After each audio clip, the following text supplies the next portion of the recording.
വരെയുള്ള സീസണിലെ ഏറ്റവും മികച്ച പ്രതിഫലം കിട്ടിയത് ആദ്യത്തെ സീസണിലായിരുന്നു. ആണ്. പിന്നെ ഭയങ്കര ഭീമമായ തുകയായിരുന്നു. കൂടും പൈസകളായിരുന്നു. അതല്ലേ, എന്തുകൊണ്ട് ഈ മാറ്റം വന്ന് ഈ വ്യക്തികൾക്ക് അനുസരിച്ചാണോ അത് അവരുടെ രീതിയിൽ തീരുമാനിച്ചു ഇത്രയും പേയ്മെന്റ് കൊടുക്കേണ്ടതുണ്ടോ എന്നുള്ളത് തീരുമാനിച്ചു? വ്യക്തികൾക്ക് അനുസരിച്ചിട്ട് നെഗോഷിയേറ്റ് ചെയ്ത് വാങ്ങിക്കുന്നതാണ്.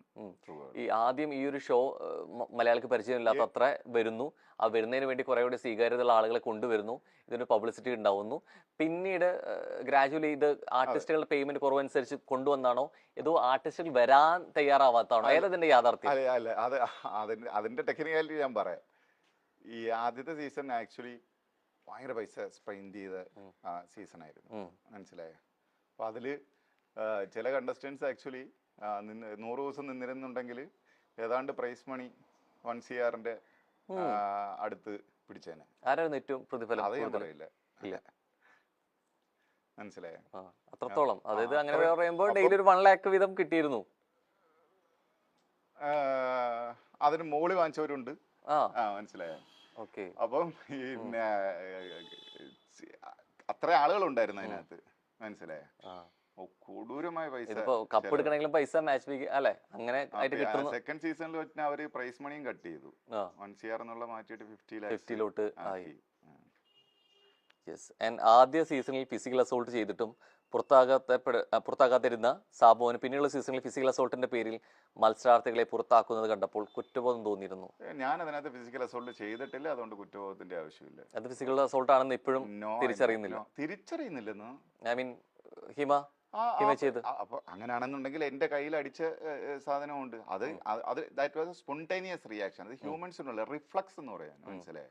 ആ റിഫ്ലക്സ് ആണ്. ആ റിഫ്ലക്സ് ഞങ്ങൾക്ക് അങ്ങോട്ടും ഇങ്ങോട്ടും പ്രശ്നമില്ല എന്നുണ്ടെങ്കിൽ അതിനെ ഫിസിക്കൽ അസോൾട്ട് എന്നുള്ള വാക്കൊന്നും എടുത്ത് ഉപയോഗിക്കരുത്. കാര്യം അത് കടുത്തൊരു വാക്കാണ്, മനസ്സിലായോ? അടി കിട്ടിയപ്പോഴല്ലായിരുന്നു ചെയ്തത്, എഴുന്നേറ്റ് നിന്ന് കഴിഞ്ഞിട്ട് പിന്നീട് കഴിഞ്ഞു അടിക്കാന്നുള്ള ഇതും തർക്കങ്ങളൊക്കെ കഴിഞ്ഞ ശേഷമാണ് സംഭവിച്ചത്. അല്ല, അപ്പൊ എന്നിട്ട് എന്നെ അടിച്ചിട്ട് പിന്നെ അപ്പുറത്ത് നിന്ന് എന്നെ പ്രൊവോക്ക് ചെയ്യാണ്. ആ പ്രൊവോക്ക് വീഴുന്ന ആളാണോ ശരിക്കും സംഭവം? അല്ലല്ലോ, അങ്ങനൊന്നും പറയാൻ പറ്റില്ല. പ്രൊവോക്കേഷൻ എപ്പോ വേണമെങ്കിലും ആൾക്ക് റെസ്പോണ്ട് ചെയ്യാമല്ലോ. അത് ചെയ്യാതിരിക്കേണ്ടായിരുന്നു, പക്ഷെ എനിക്കതിനകത്ത് കുറ്റബോധമൊന്നുമില്ല. പിന്നെ ആലോചിച്ച കഷ്ടമായി പോയി എന്ന് തോന്നി. സബോൻ എന്ന ആളുടെ ബിഗ് ബോസ് സ്റ്റാർ വാല്യൂ ഏറ്റവും കൂടുതൽ ഉപയോഗിച്ചത് മറ്റു ചാനലുകളാണോ? മറ്റു ചാനലുകളാണോ? ആണോ? ഞാൻ അതിനകത്തൊരു ഒരു ക്ലോസ് ഉണ്ട്.